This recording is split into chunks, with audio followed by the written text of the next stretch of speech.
This is part two of Deju in the now like 6 video series of Who the F does this dog think he is?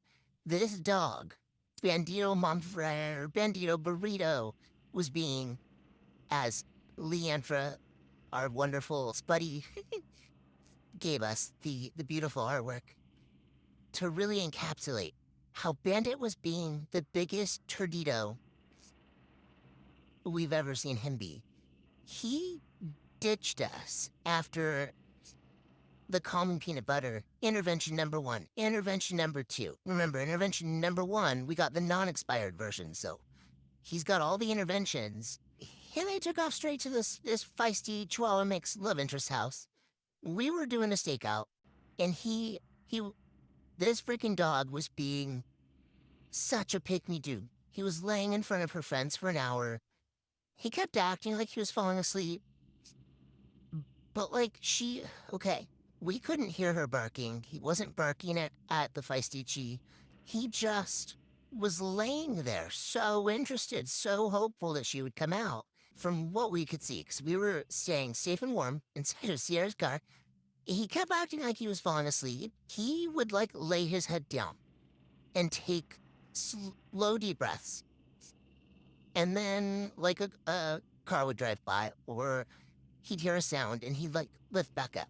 But when I tell you, this dog doesn't often lay his head down. I did not see this dog lay on his side and go sleeping at night, or look like he was tired to go sleeping at night. Hardly at all during my time there.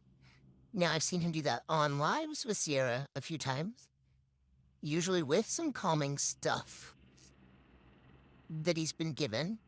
But we were looking. He's laying there. He's got his head laying down to the side. We see him take a nice, slow, deep breath like he's falling asleep. When this bish, this dang, feisty Chihuahua mixed girlfriend, finally comes out from under the fence to tell Bandit to get the heck away. She's sick of him throwing rocks at her door. She don't want him back. It didn't stop him. He wasn't phased. Whatever. Bandit laid back down to just keep pining for this dog. I mean, he's writing her love notes at this point. He's probably singing her songs, quietly because he wasn't barking or howling or anything. But this Chihuahua mix has no interest in him. Allegedly, it seems, from all the things that I saw. We knew that some dogs fight these types of interventions. They're supposed to make them calm or sleepy or relaxed. And experts agree, right?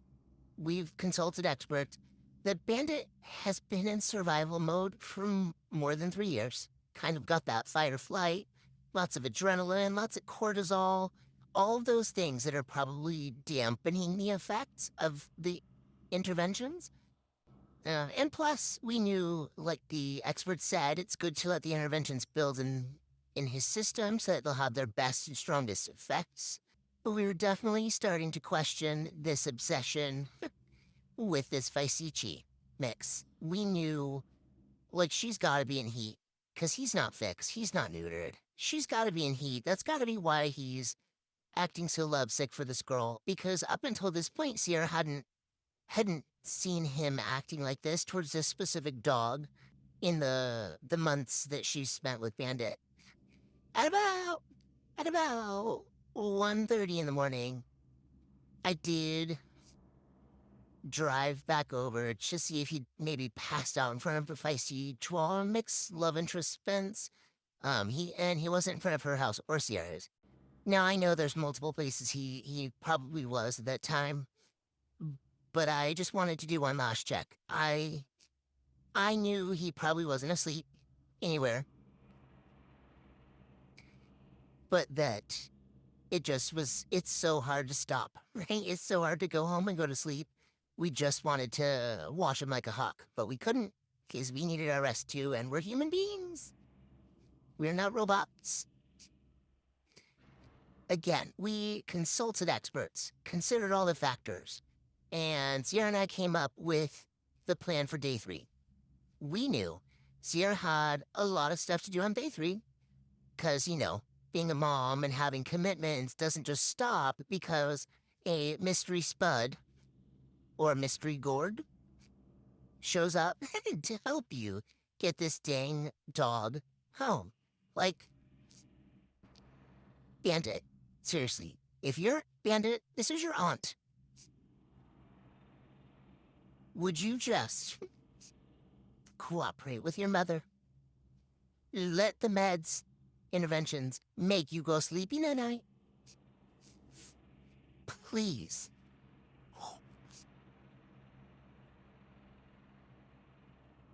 I'm gonna say it a million times. You might get annoyed, but I want to thank all of you guys for being good, kind noodles.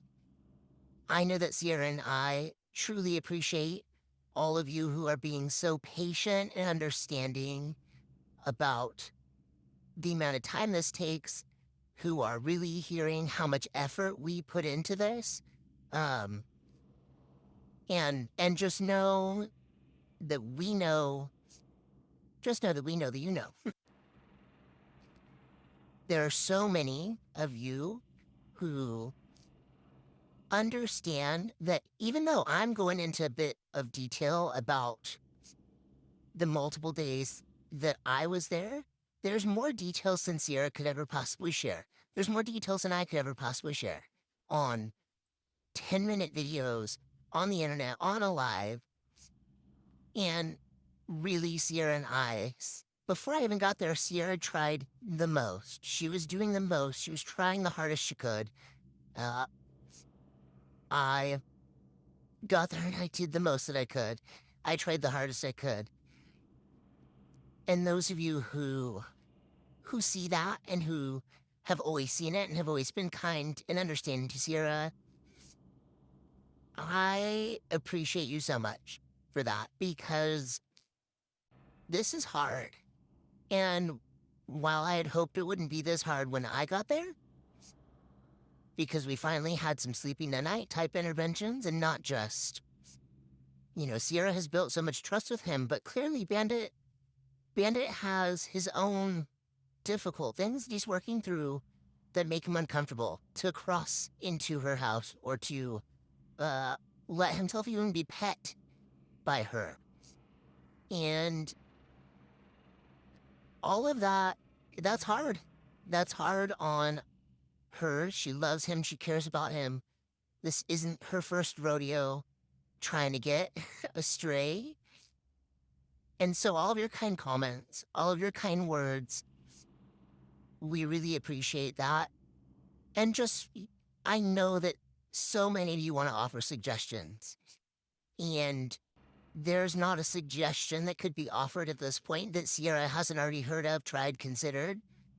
The few remaining ones are suggestions that are coming in the next phases. But you gotta remember, we all only have 24 hours in our days. So even though you might want to kindly offer suggestions, just keep in mind, it's been tried, it's been heard of. It's not just two random people, and we get the kind intent. But at this point, we've done so many things. And again, I know. I was really hoping that Bandit would already be in his crate and gone sleepy night-night and got neutered by day 2 of my adventures there. But there's so much more. And I'm gonna keep sharing my experience because now we are at day 3 of my experience with who the F does this dog think he is? Because right now, it's seeming like he thinks he's a big romantic, but he's just a tornado. You hear that?